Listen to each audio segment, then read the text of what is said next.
अगले सनाखा को पेश कर रहा हूँ। गुलाम मुस्तफ़ा से आए और नजराना अकीदत पेश करने की सआदत हासिल करें।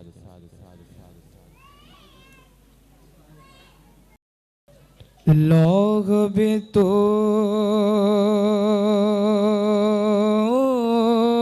कलम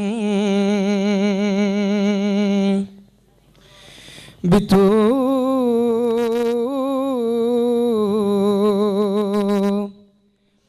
तेरा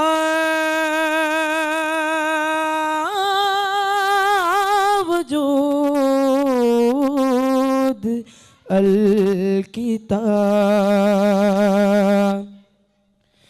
गुंबद यावगे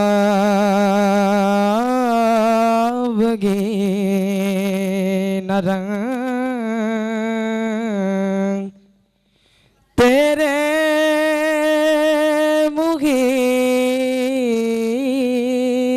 में हवा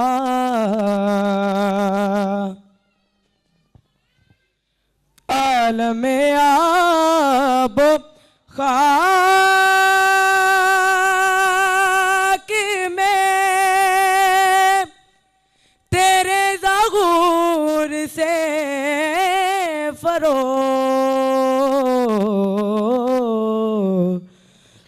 ज़राए रेग को दिया तूने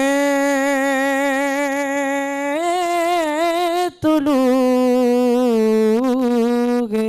आफ़ताब लोग भी तो कलम भी तो तेरा वजूद